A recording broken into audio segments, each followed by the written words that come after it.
Hello, hi, welcome to NPTEL's course on communication skills. We are now on module number 4 and lecture number 3. This is the third lecture series on listening skills, and this will be the concluding lecture on listening skills on module number 4. Now, what did we do in the past two lectures? Just to recapitulate and sum up before I start this lecture.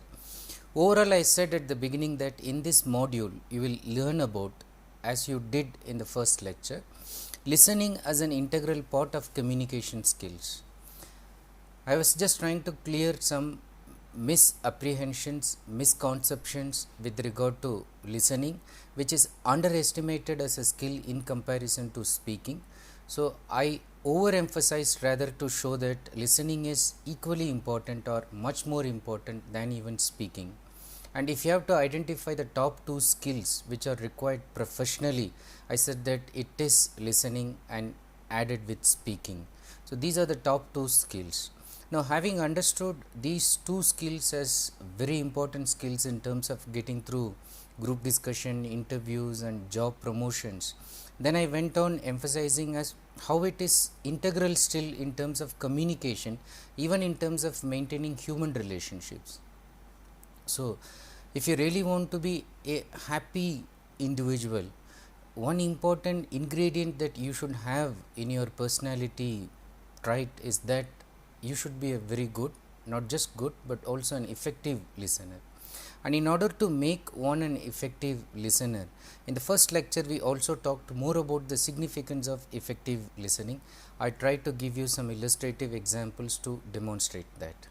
And at the end of the first lecture, I also pointed out there are types of listeners, which we did it in the second lecture. And under types of listeners, I was focusing on various types such as the evaluative listener, the non-listener, and then I finally tried to tell you that one should be an active listener as against the polar opposite passive listener. I said one should be an active listener. I also clarified some misconceptions related to active listening, that people generally think listening itself is a passive kind of activity and one need not expend energy, one has to listen just like that. But I also try to tell you that psychologists, physiologists try to analyze and understand the kind of changes that happen during active listening process, and then they try to tell us that just like the way a person is doing speed walking, just like the way a person would do jogging, we also understand that somebody who is involved in active listening is spending energy. So, I also said that when you think that if you are actively involved, you are likely to become tired, I said that that's not a negative thing compared to the benefit, the gain that you are going to have once you become an active listener. Now, in that context, after classifying the types of listeners, I talked about some barriers to listening, and then I suggested how you should overcome the barriers so that you reap the rewards as an effective listener. So, after talking to you about some very important barriers, I talked about 8 barriers. You should review that by going to the previous lecture, but some of the most important ones, like showing negativity towards the speaker, or showing antipathy, hatred towards the speaker, or being prejudiced about the speaker or the speech, or getting absorbed in distractions. So, these barriers I also suggested how one should overcome, and at the end of it I suggested that I will continue more with listening techniques as such in terms of becoming an active listener. So, in this lecture, so we will be focusing particularly on active listening skills, followed by benefits of effective listening. So, almost the major part is on active listening techniques, and then I will continue talking about the benefits of effective listening before I conclude this module.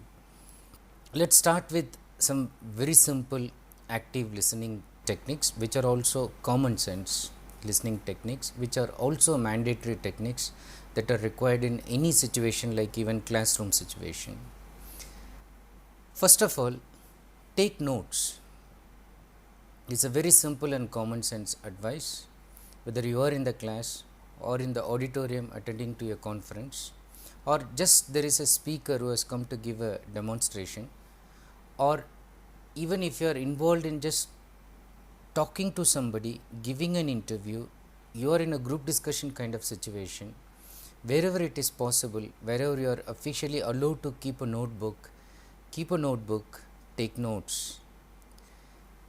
In case you are not allowed to carry long books, keep a small pocket diary, small pocket note which you carry all the time, and then whenever you think that you should note down some important key points, note them. Now, why is it's important to take notes? First of all, as part of active listening techniques, it helps one concentrate.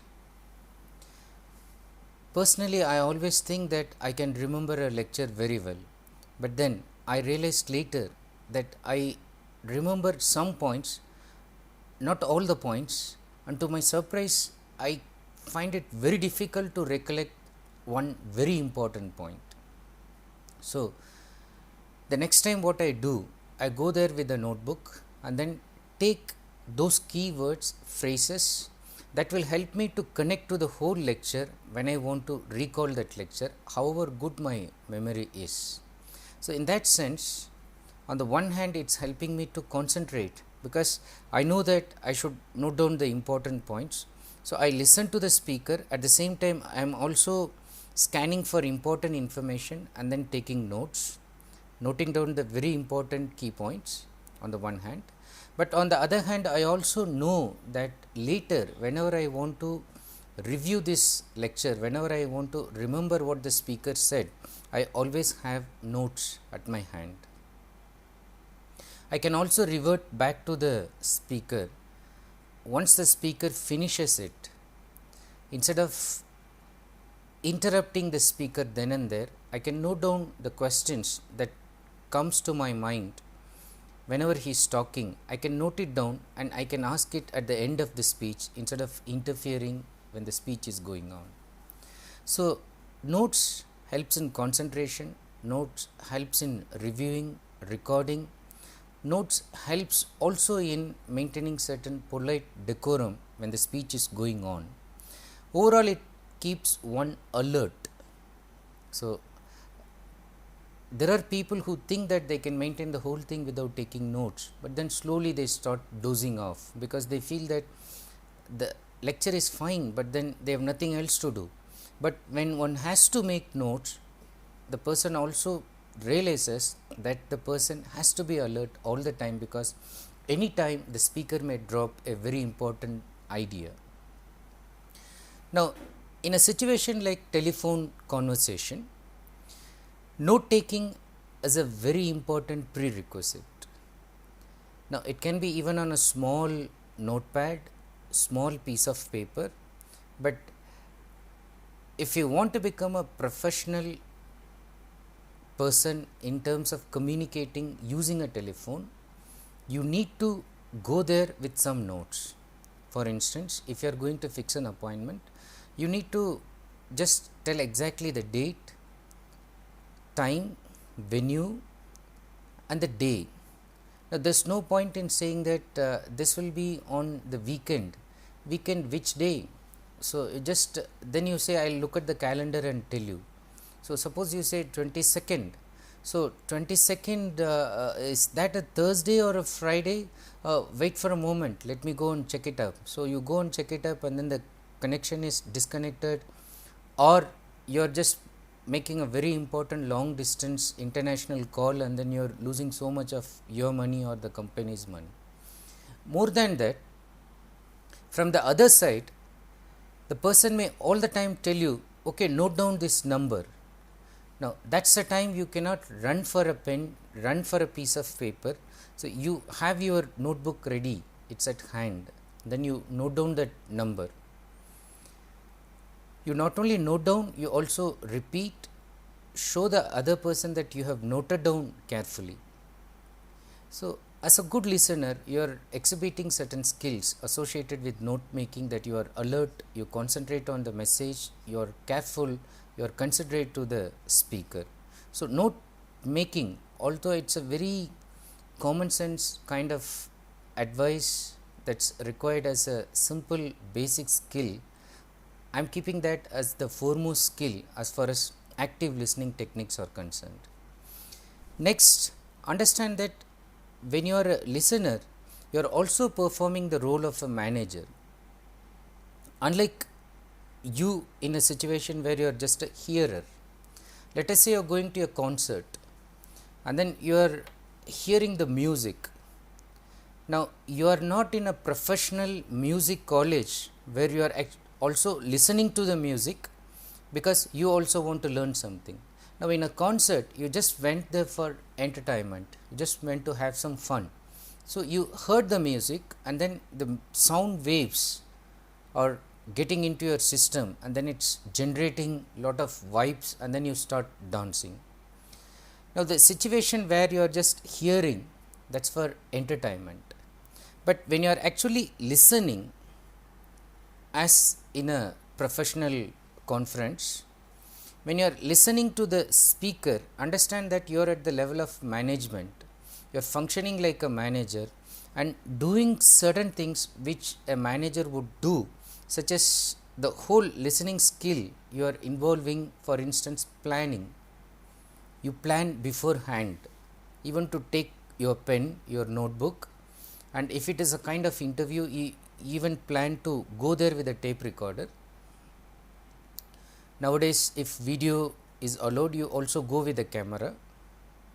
So, in all these things you are planning, and then you also plan to go and be seated in the front row, because maybe you feel that my audibility may be very poor if I go to the back row and I want to focus more on the speaker, and if I go to the back rows, I will be sometimes getting distracted with the audience who are there in the middle, or the audience who are getting restless and impatient. I may be distracted, so I don't want to sit there. So, you are planning what you will take, where you will position yourself, how long will you listen. So, you plan that, okay, this speech is set for 1 hour, I am there for full 1 hour, but if the speaker exceeds, now I have another appointment, so I have to leave at 55 minutes. So, I will ask somebody to record the remaining speech. This is also part of planning. This also involves some decision making, to do or not to do. So, to continue or to discontinue, whom to decide to do what. So, as a manager, even in listening, you are involving your managerial skills. This is different from hearing, which involves only skills related to entertainment, which are just implicit, taken for granted. Go to a concert, you just dance and come back. But when you go to a conference, you use lot of managerial skills. So, understand that part and then be ready, be prepared. As a kind of attentive audience and would be active listener or active listener in the making, be always supportive to the speaker. Never go there with the tendency to oppose the speaker, and even if you are going to oppose in terms of viewpoints, in terms of the argument that is generated by the speaker, make the speaker feel that you are against the ideas, not the person. You have nothing to do with the personality of the speaker. Be kind and appreciative to the speaker, that you are thankful to the fact that he brought that point, but you are not happy about the fact, the way he was logically trying to support it, and then you have different viewpoint. So, the difference in opinion does not matter, that you are underestimating that person, you are not showing any antipathy towards that person. So, this point you should make it clear on the one hand. On the other hand, when I say that be supportive to the speaker, generally go with that kind of frame of mind, that you will support and make your complete body, mind and soul, put all your heart in the listening process. Now, what do I mean by this? Let the whole body language, it is not just making your mind active, let the whole body language correlate with your thinking that you are going to listen to this speech very actively. How can you do this? you can nod your head, you can maintain eye contact, you can give appreciative smile, you can give just appreciative glance, you can clap if the decorum permits, you can clap, you can applaud to show that that was a great point, and you can just show attentively that you are making notes. So, this will all make the speaker feel important, to know that he is being attended to. And psychologists say that whenever you are giving attention to the speaker, whenever the speaker feels that he is being listened to, there are people to listen to him, all ears, all eyes, the speaker delivers his best. The same thing happens to most of the teachers. Once the teachers realize that this batch of students are doing extremely well and they are going ahead of the teachers, they have done lot of homework, they are coming to the class thoroughly prepared, and then they are putting questions to the teacher that the teacher has to think ahead, plan ahead. They are challenging the teacher plans better, the teacher does much more homework, and the teacher feels very happy to be in such a classroom where all the students are very attentive and all are active listeners. They interfere, but gently if required, but whenever they interfere, they are actually guiding the teacher to move ahead. So, the point I am making is, when you show that you are supporting the speaker is actually delivering his or her best. So, it is again a win-win situation. You are helping the speaker to bring her best, and she brings her best. By bringing her best, you are the one who will benefit as the audience. Especially if it is in a classroom situation, if the teacher is delivering the best lecture, it is the students who are going to be benefited. Apart from just getting the information, the students are also being motivated to run to the libraries, because the teacher motivated them so much about that subject, because the teacher was able to bring out that inner radiance and spread it to the students. So, encourage the speaker by affirmative nods, show the speaker that you are actually following the speaker, and use facial expressions, smile, appreciative glance, etc. And then this I already implied, and I am making it as a point: do not interrupt the speaker. Now, some people, because of their impatience, their over enthusiasm, their curiosity, or even they are not able to understand something, they interrupt the speaker. Now, basically you should not interrupt the speaker for certain practical reasons and certain polite reasons. Now, the practical reasons, when you interfere the speaker's flow is cut. I know as a teacher, when I am talking on a topic, when somebody is interfering, however interesting that interference may be, however good it may bring out another point, I make the other point very clearly, but when I come back, I also understand that I missed the main point, and then I was in such a flow, I was about to say something that was there in my mind, before I delivered, it was interfered. So, it was truncated. So, what happened, I deprived of my own students, my own audience, of the most important point of my lecture. I got distracted because somebody interfered very effectively. Everybody enjoyed, including me, that distractive part, but then it destroyed, in a sense, the main thrust of the lecture. So, do not harm the overall generative body of information by your interference. Do not harm the speaker's flow by your interference.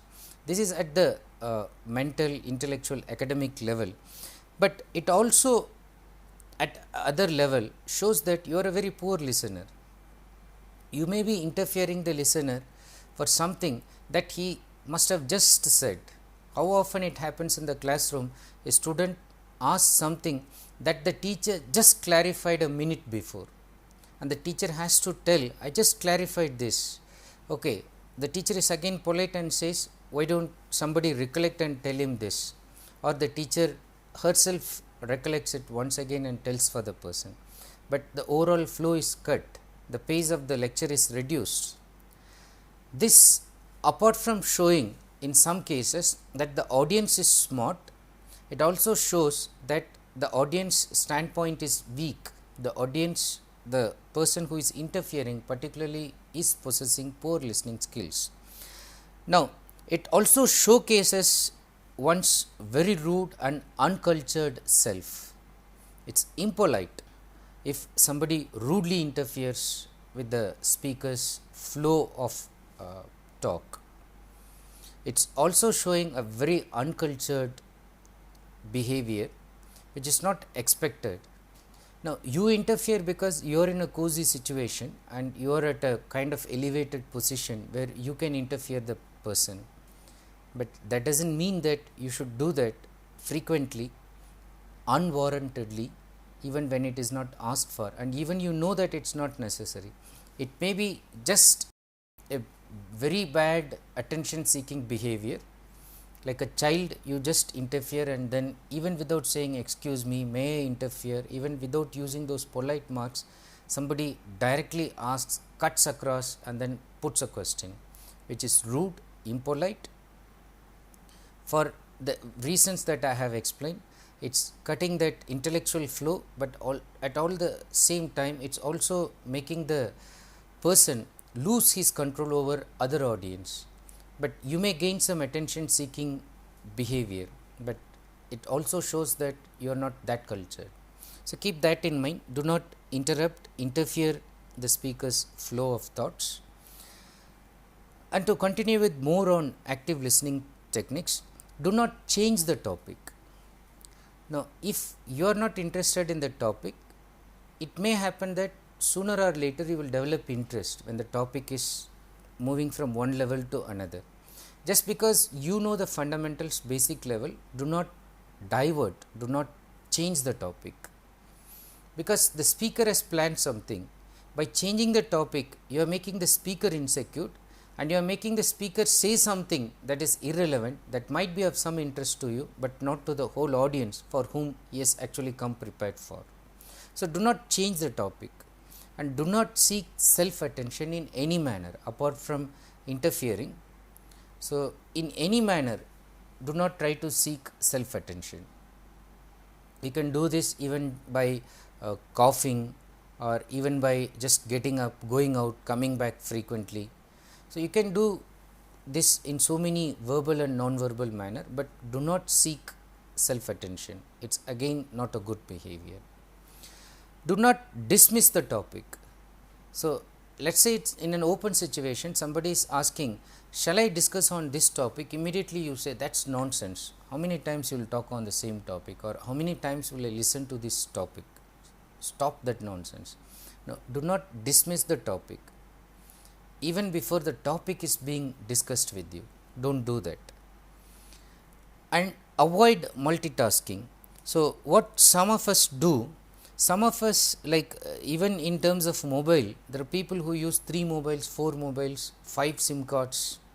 So, nowadays it is fashionable to have a mobile that can have 6 SIM cards. Okay, it has, and then they advertise it as 6 SIM card memory. You can use 2 slots simultaneously. What happens? There is a point, both mobile phones are seeking the attention of the speaker, and then in case he has 3-4 mobiles at hand, there is a point all the mobiles are ringing, and then there is this landline, and then there is somebody who has come from courier seeking his signature, and then the person is also reading a book, and the person is also listening to this one, and the person also needs to give some important instructions to his subordinate. Now, multitasking, although one thinks that I can be very efficient in multitasking and I can do wonderful things, in practice it is not possible. Always the person who is in multitasking is saving time, but then there is some kind of compromise in terms of efficiency, in terms of accuracy, especially in terms of listening skills. Multitasking is not an advised one. One should switch off one's mobile, cut off the landline connection, or put that in silent mode, put it in mute, close the door if you are listening to a personal conversation, or if it is a small group discussion, just shut the door, put a notice outside before you do that, that important conversation do not disturb till 12 o'clock, till 12:30. So, shut all kind of distractions as much as possible. Now, when I say this, once the outside door everything has been taken care, mobile, other gadget, even if you have a laptop in which the email announcement comes or the instant messaging buzzer comes, sound comes, put that in silent mode or just remove that kind of announcing sounds. Now, once you do all these things externally, you should also take care of the internal multitasking. When I say multitasking, I am talking about the external as well as the internal. The external one is using all these kind of gadgets and then indulging in so many conversations at the same time. But the internal one is listening to this person, but at the same time mentally preparing, what shall I do for tomorrow's talk? So, what about that meeting? Okay, so what did my wife ask me to buy? I forgot that. Oh, where is that list? And then looking for that list. That internal multitasking. So, that also should be avoided. When I say that multitasking, think of both external as well as internal and avoid. Then, as the speech proceeds, in order to show that you are a very active listener, ask questions. I put two techniques. First one I am saying that ask questions, second I say ask open questions. Now, why do I differentiate? First of all, I am saying that ask questions. Many people do not ask questions at all, they sit idly. Even when they have to ask questions, even when the speaker says that if you have any questions, doubts, clarifications, please ask me. Even at that point, people do not ask questions.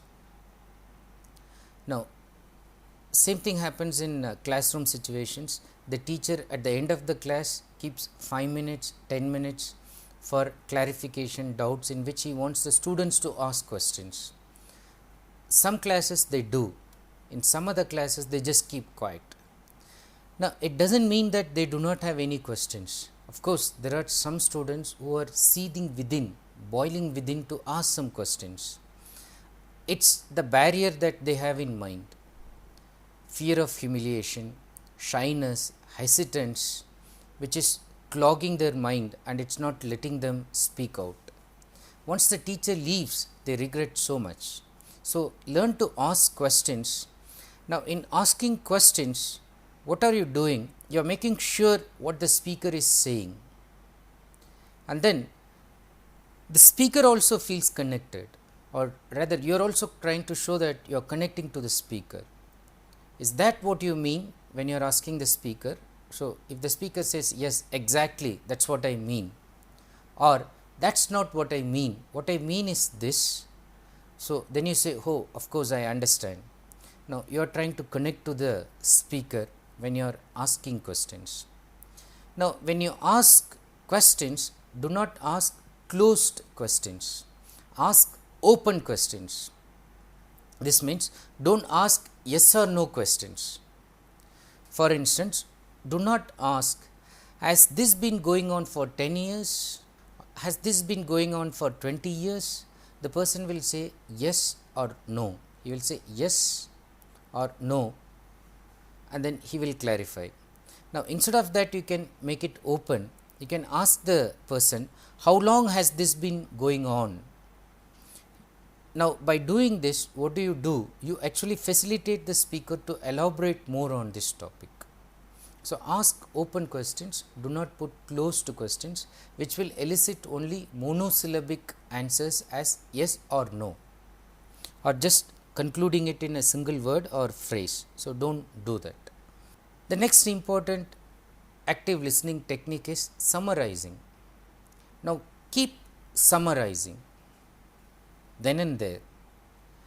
You will identify that when a speaker is speaking to you, there are moments when the speaker is getting stuck, or the moment the speaker is grasping for some more words, or the moment the speaker is not sure whether you have followed.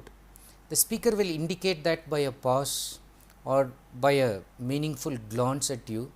Now, this is the time you seize the moment, opportunity, and then you summarize. These are transition points. These are points in which you are moving from one level to another. Just quickly summarize. Oh, that's what you are talking about so far, and I think you would like to speak more on this. So, by doing this, you show the speaker that you are following him or her, and you are understanding the speaker's argument, you are taking the speaker's perspective, you are able to follow up to that much. So, for instance, let us say that one of your close friends is talking about the job situation. She was in a previous job and then she has left the job and then she has gone to another one. Now, she underwent some traumatic situation in the previous one, and she has gone to the new one, but then there are certain other emotional implications and attachments, and she is explaining. So, at one point you pause and she is also groping for words, and then you tell her, so you are exploited by your previous boss, but you are still loyal to him as he gave you the first job. Yeah, exactly, that is what I mean, that is what I am trying to tell you. So, see the kind of conflict, emotional conflict that I am having. I am not able to cut off from the previous one, but then not able to relate to the present one, although the present one is giving me better environment, work environment, I am not exploited, getting better paid, but somehow I still psychologically feel I am loyal to the previous boss. So, you put that right. So, good. So, now summarizing, it also helps in taking the speaker from one level to another. It saves time, minimizes repetition when you do that, and you are connecting, you are making the person feel wanted, understood, etc.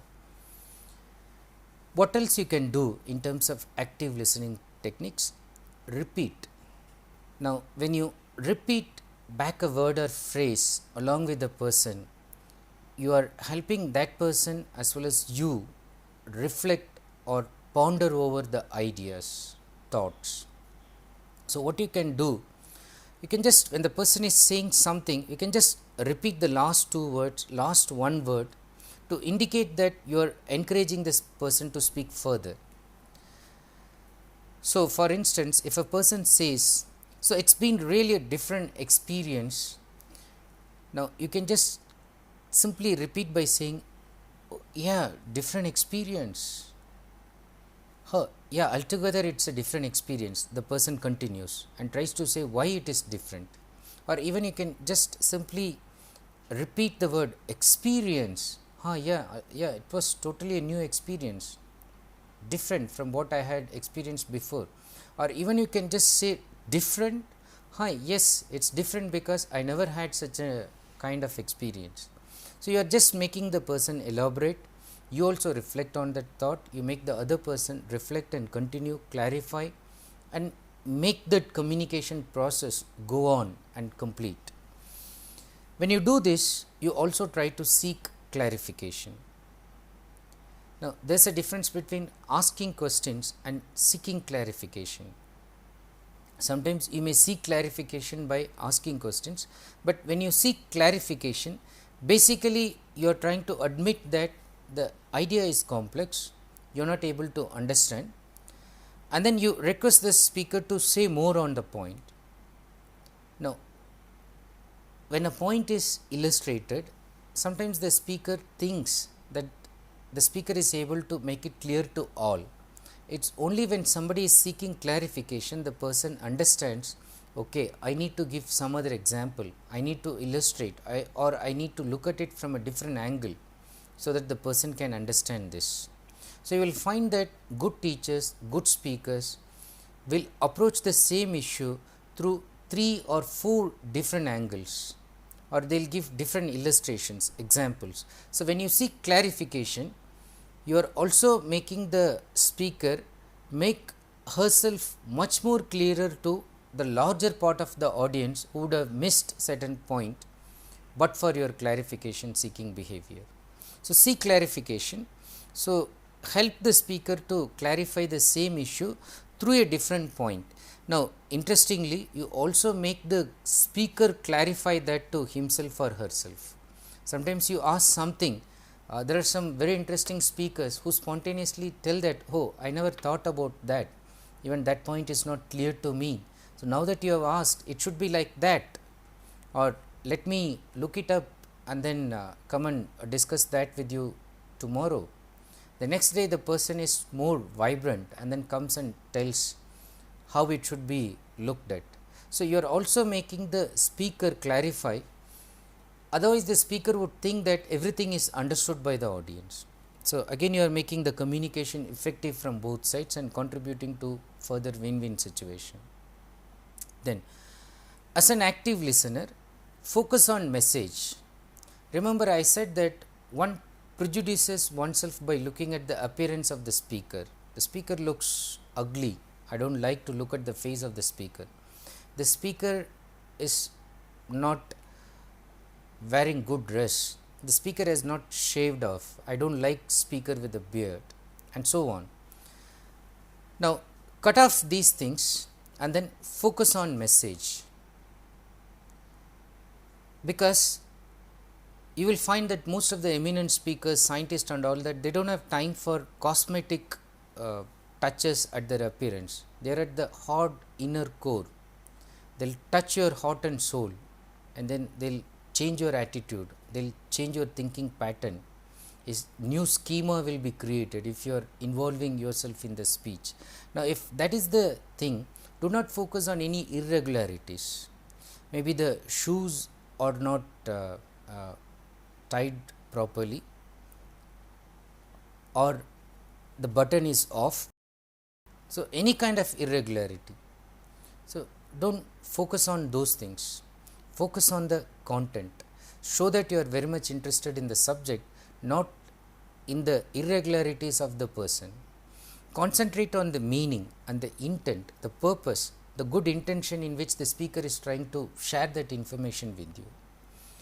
Show care and empathy. Show that you care for the speaker and show that you are feeling into some of the feelings of the speaker. Now, suppose the speaker makes a mistake, which is quite natural. Maybe the speaker misplaces the transparency, or the speaker does not know how to move from one PowerPoint slide to another one. Very simple basic things. Instead of sitting on the front row and then just laughing at the speaker and making fun, or telling your friend, oh, this speaker even does not know this thing, it's such a simple thing. Instead of doing that, put yourself into the shoes of the other person and then show consideration, empathize and offer help. Even instead of asking, you just volunteer. I remember a situation where a friend of mine who became my best friend later, but that was the first time I met the person in the conference, and this person was using these transparencies, and then due to the speed of the fan, some of the transparencies started flying off. So, I was just there on the front one. I could have just waited for him to come and pick it up, but I could see that he was already nervous because the time given, he was almost exceeding the time. So, I just offered myself without expecting formally that the speaker would ask me to do. I just collected the transparencies and then put them in order and then gave it to the person, and he continued. So, he was quite appreciative later during the lunch that I could do this for him, and then that established some kind of trust and rapport and then generated a new friendship. So, I am not saying that all these things will end up in happy friendship, but at least as an audience, if you are able to show consideration and empathy, it is showing that you are a very active listener. So, I will just continue more on this listening techniques, and then I will also try to give you some illustrative example as how to become an effective listener.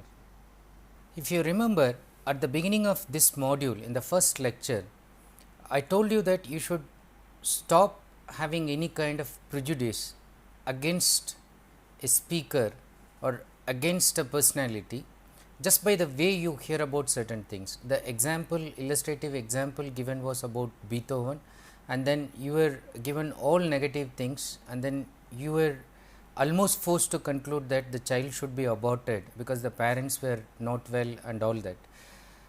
Now, that kind of thing can generate negativity, cause prejudice, but you should also be cautious when you want to become an effective listener, an active listener. You should be also cautious about positive bias.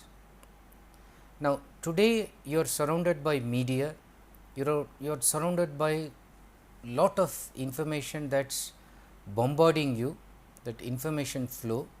So, you should be able to evaluate whether that information that's coming to you is right or wrong. And the worst of all, today medium has become the message, that is, what it tells is what you believe. Now, the way they show certain things can be horrifying or can be very comforting. So, the angle they select, the clips they decide to show you can have a very powerful positive or negative influence in your thinking. Now, that you should be wary of. Should you let somebody think, should you let somebody's thinking influence over you? So, that you keep in mind, and then let us look at a message. Now, this message, you see your feeling after I read the message, you also follow me when I am reading this and see how it is influencing your thinking. This is the message about a leader. Let me read this. Our leader had an unhappy childhood and little formal education. His father bitterly opposed his ambition to become an artist. So, even the father was not very supportive. Through self education, so he is a self made man, that is something we should appreciate. He became the author of a book that became a national bestseller. So, it is not that easy to write a bestseller, and he has written a bestseller. Obstacles do not discourage him, as against the normal human beings who will be stuck with obstacles. When others say it is impossible, he hurdles each barrier as it comes. So, he enjoys overcoming instead of succumbing to obstacles. He has built an active youth movement of selected young people. So, he is dynamic, is able to motivate young people, which is again a very important quality of a leader. He is known throughout the world for his dynamic speeches. So, he is a powerful orator as well, which is another important ingredient for a leader. His closest associates say of him, his intimate friends, administrative friends, they tell him, they say, he accomplishes incredible deeds out of the passion of his will in order to create the kind of government he believes in. So, he is able to create the government, he is able to change the government, he is able to make people believe in his own government. Now, when you listen to all these things, you generally tend to feel that, oh, such a great personality, positive frame of mind, able to hold a charisma against all odds, has emerged as a great author, has become a dynamic personality in terms of influencing young minds. Not only that, he is able to hold control over the whole people of a state, he is able to change the governance. Now, will we not think that we should worship such a personality, such an eminent personality? Obviously, yes, but who was the author thinking of? Whom did he refer to about this great personality? And you will be surprised to know that the famous personality that the author referring to is none other than Adolf Hitler. Now, you can obviously see that that is a very euphemistic eulogy on Hitler, looking at one dimension of the personality and completely ignoring another dimension that terrified the whole world, the dimension of his dictatorship. Yeah, he's a good orator, no doubt, but then he also believed in a policy in which he thought that if you tell a lie 10 times, then it becomes the truth.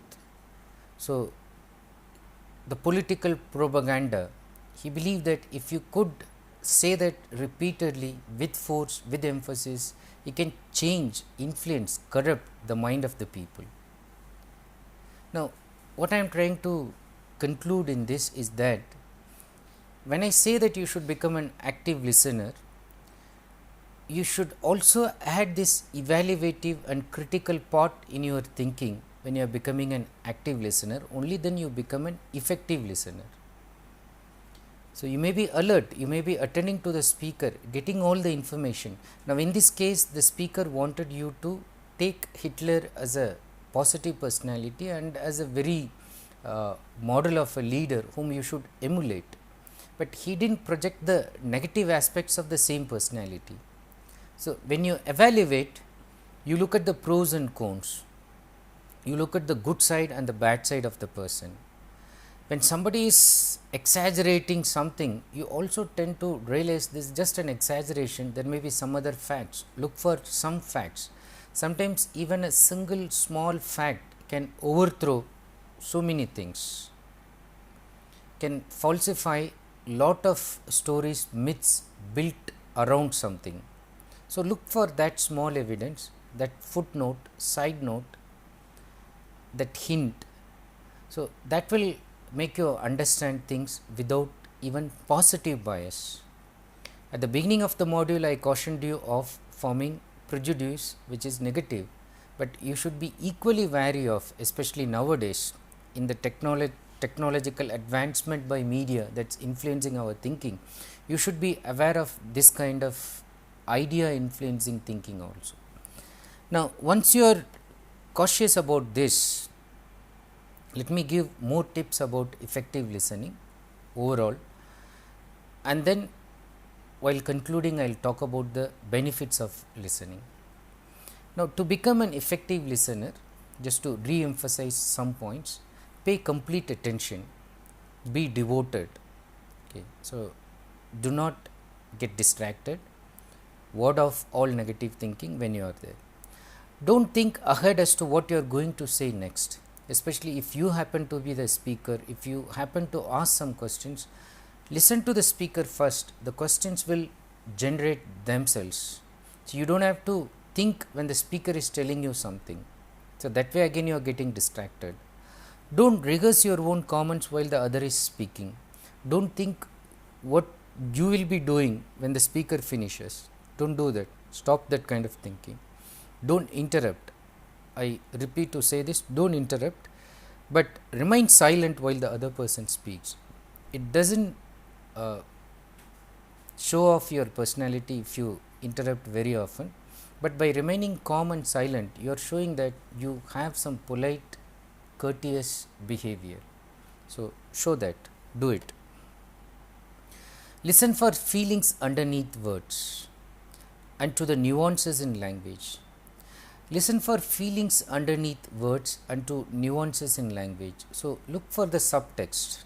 Do not take the words literally, but look for that subtle meaning. When somebody says something, look for the actual inner meaning. Identify why the person is saying that thing, and you actually get into the core of the meaning. Read the body language. Is the person nervous? Is the person excited? Is the person correlating certain ideas by using body language? Read it. Keep an open mind. I said at the beginning that the mind is like a parachute. So, it functions only when it is open. So, keep the mind open and do not judge immediately. Do not make any judgment. Wait for the speaker to conclude. Let the speaker have the last word. You do not interfere and you do not form judgments. Encourage the speaker to continue. Even if suppose somebody is interrupting the talk, snubbing the speaker, and the speaker is completely caught unawares, the speaker is feeling embarrassed, you may just pacify this kind of unrest among the audience and still encourage the speaker to continue with the talk. And then you can clarify what is being said. If some part of the audience are becoming restless, you can just clarify what the speaker is trying to tell in a different manner. Then again tell the speaker to continue and then be supportive.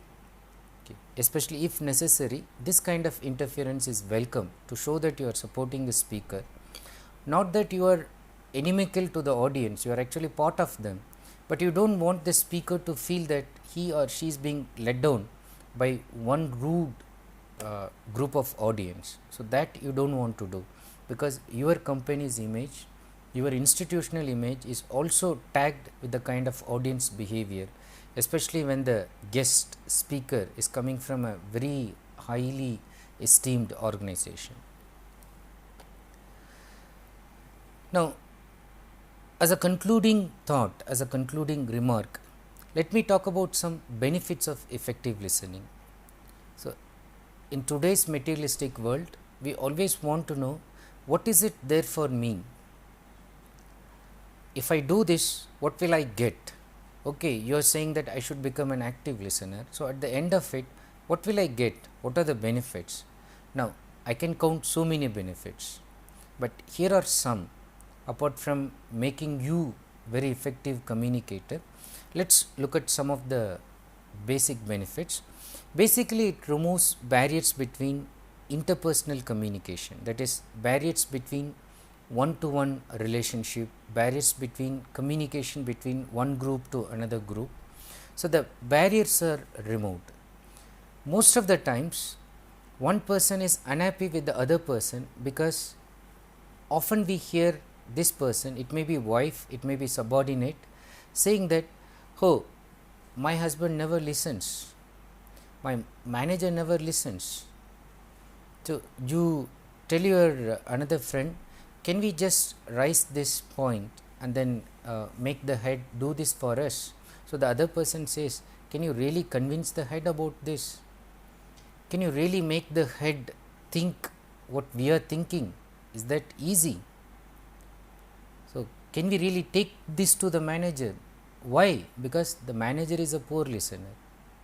Now, if you happen to be that manager or head, understand this situation, and if you are interested in effective listening and if you practice active listening, it will automatically remove this barrier. Instead of you talking, allow the people to talk.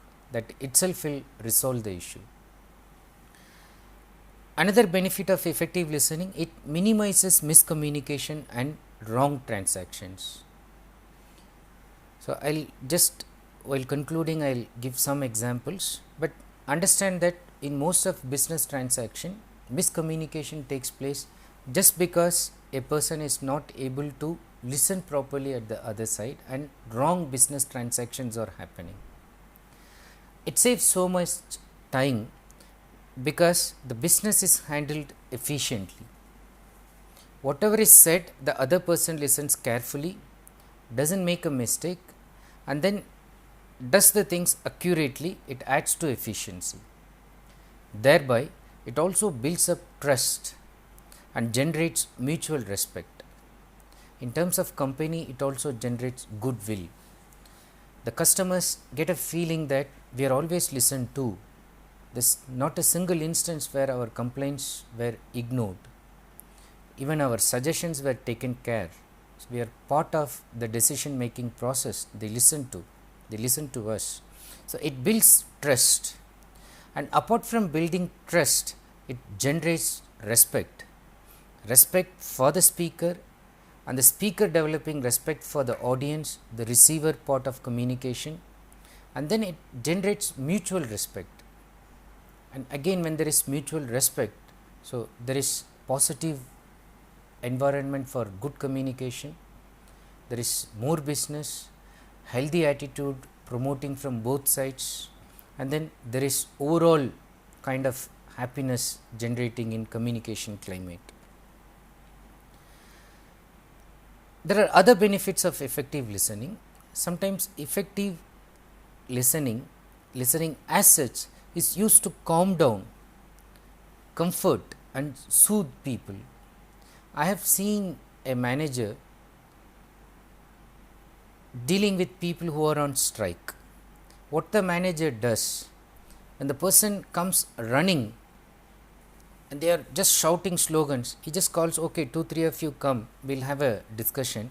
These 2-3 people come, and then he just sit down, then says, which drink would you like to have, tea or some cool drink? No, they are already furious. They say, no, we will not have anything. Okay, at least drink water. Now, what he is doing, first he is just trying to assess their need, listening to them. So, at least he gives water or something. While they drink, he tells them, okay, what's your problem? Now, when they say this, it does not interfere at all, just listens. So, it calms down. That finally the manager has listened to us, whereas we could not go to the lower level people and they were not listening. So, it helps people calm down. There are situations when we comfort and soothe people just by listening, especially in tragic situations. Somebody lost the beloved, a young child lost in an accident. Okay. Talking to the mother is very traumatic, but the mother needs to talk to somebody who would listen to her sensibly. So, in that situation, you are comforting, soothing the person. Now, in all these things, what it does further is that it develops confidence and self-esteem. The moment a person knows that I am good at listening and people appreciate my listening skills, automatically it generates confidence in communication and it generates one's self-esteem. The person feels good about himself. He knows that I am a good listener and people like me because I am a good listener. I will become an effective listener by listening more to people. It also facilitates productivity and accuracy in terms of organizational setup, because you do not make any mistake. You listen, talk less, focus more on work. And in therapeutic relations also it is very helpful. Therapeutic relations like counselors, psychologists, even doctors, if you look at what they are actually doing or what is that skill that is distinguishing some of the doctors and some of these counselors, is that they are very effective listeners, they are patient listeners, active listeners. They listen to the worries, problems of the patients, give sensible attention to them. So, that makes the patient feel comfortable. Things which you cannot tell at home, things which you cannot share it with your friends, you are able to tell the counselor, you are able to tell your family doctor. What the person does is just giving time and listening to you. So, that is functioning as a kind of remedy, as a kind of therapy. So, even it helps there. And even certain religious practices, just like the doctor, psychologist in modern days. So, from time immemorial, religious practices have their own priest, their own magicians, or there are bishops and other people whom people go and talk. So, there is this father in the church whom people go and confess. The father asks very pointed questions, but then most of the time it's the other person who is talking, not the father who is listening to this person. So, even some of the religious practices are kept intact because that the religious heads are very good listeners. They listen to the problems, and even by listening they are actually sorting out the problems. Often the person who is troubled, the person who is in conflict, realizes that while talking to somebody itself, the person is able to resolve one's own problems. So, all the person needed was somebody who is a good listener. The listener just listened, then he asked, so what do you think you should do? So, the person says, I should be doing this, I should be doing that. Oh, I think this is the thing I should do. Thank you so much. But actually the listener did nothing. It is the person who thought of it and did everything on his own.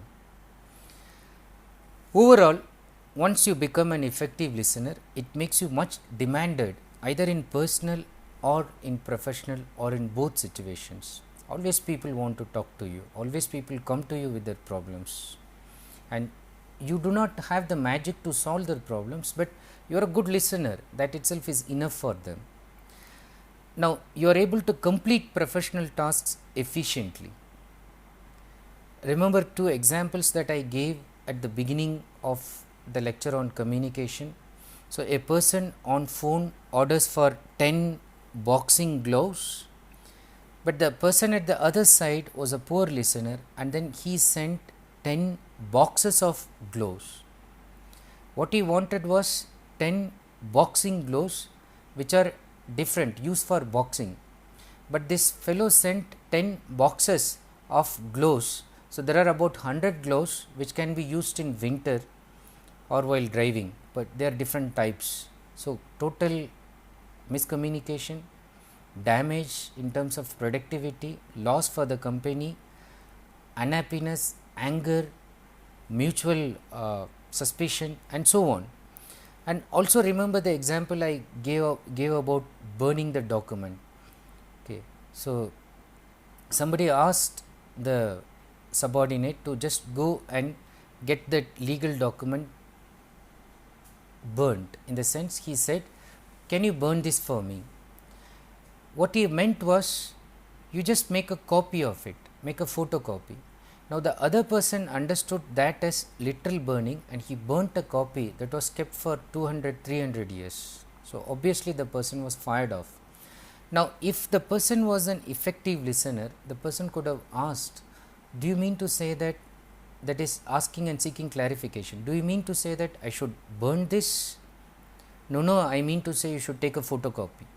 Okay. So, just because the person didn't have that basic listening skills, the person lost a very lucrative job.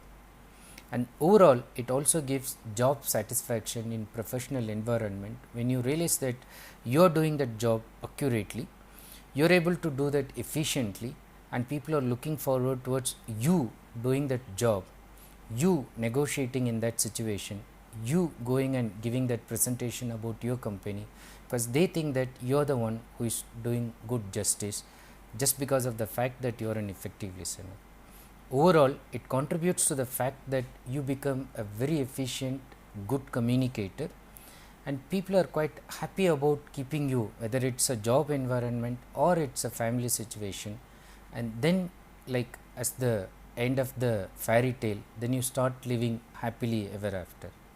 So, become an efficient listener and reap rich benefits and rewards. So, with this note, I will conclude this lecture, and just at the concluding point, leave this thinking: see more, be all eyes; hear more, be all ears, but speak less. And if at all you have to speak, speak, but speak less. And thank you so much for listening. And just quick references: there's a book on effective listening skills. If you want to develop this further, I've given major tips, you can look at this. There's also a professional book dealing with listening as a kind of business skill, the business of listening. So, you can also refer to this. And also the book that I referred to before, Confidence in Public Speaking, also has a wonderful section on listening as such.